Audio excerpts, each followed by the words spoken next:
Сәлем, мен бүгін сіздерді «Когда мы познакомились» фильммен таныстырамын. Арнаға жазылуды және жаңа бейнелерді жіберіп алмау үшін қоңырауды қосуды ұмытпаңыз. Эйвори есімді әдемі қыз үйлену тойында тост айтады. Оның сөзі өмір бойы бірге өмір сүргісі келген адамға деген ризашылыққа толы.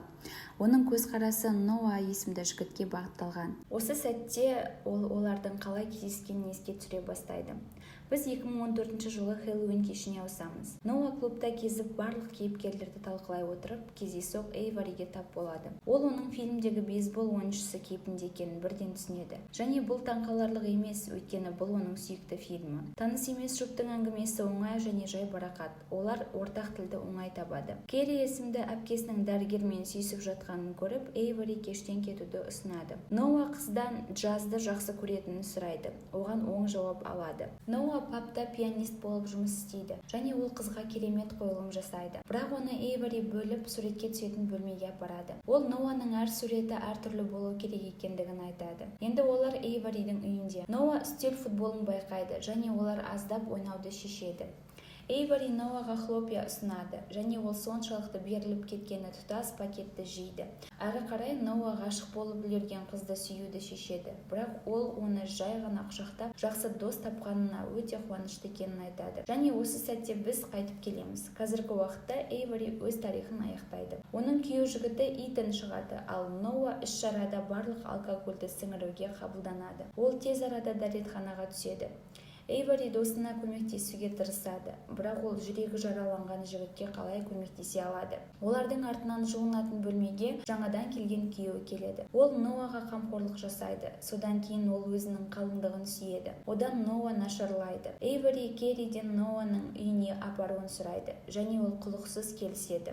Бірақ олар үйге бармайды, оларды Ноаның ең жақын досы Макс орналасқан барға алдап апарады. Ал Ноа өзінің жоғалған махаббаты туралы қайғылы оқиғаны айта бастайды. Эйвори кездескеннен кейінгі күні Итанмен дүкенде хлопья алуға барған кезде кездеседі. Себебі Ноа бүкіл қорабын жеп қойған. Керри қайғыға батқан жігітке оған өкінбеу керек екенін және одан әрі өмір сүру керек екенін түсіндіруге тырысады. Бірақ Ноа шындықты қабылдауға дайын емес. Ал Макс Керриді шығарып салуға кетіп бара жатқанда Ноа фотостендте болады, және бірнеше суретке түскеннен кейін ол пәтерінде оянады. Ол ешнәрсе болмағандай сыртқа шығады.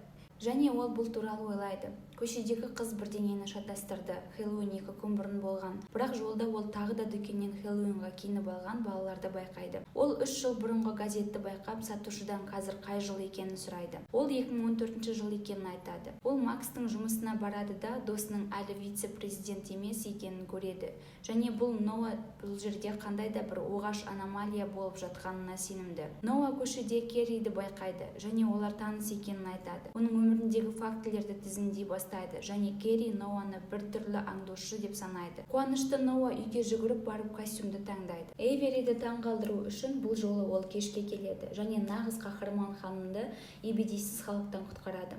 Бұл жолы Ноа Эйворидің жақсы көретін заттарын өзі айтып шығады, бірақ бұл ұқсастық оны аздап қорқытады. Ноа осы жолы өзі Эйвориді паптағы стендтің суретін көрсетеді, содан кейін олар үйге барады. Ал Ноа оны бірден сүйеді, содан кейін Керри бөлмеге кіріп, олардың соңынан ерген псих екенін айтады. Нәтижесінде Ноа үшін кеш сәтсіздікпен аяқталады. Ол қазіргі уақытта үйінде оянады, және мұның бәрі жай ғана түс деп ойлайды. Ол кеште қатты мас болған үшін кешірім сұрау үшін Эйвориге барады.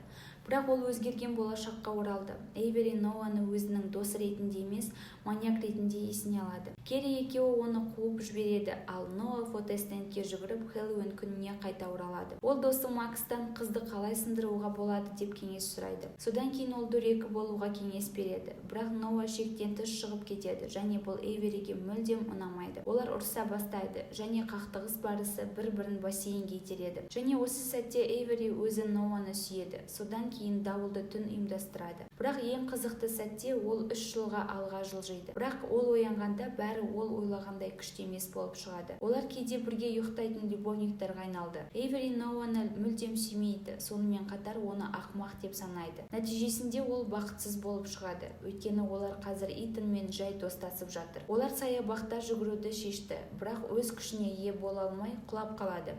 Керри Ноаға көмектесуге қалғанда, Эйвори мен Итан әрі қарай жүгіріп кетеді. Осымен видеоның серияның бірінші бөлімі бітті, жалғасын келесі видеода тамашалаңыздар.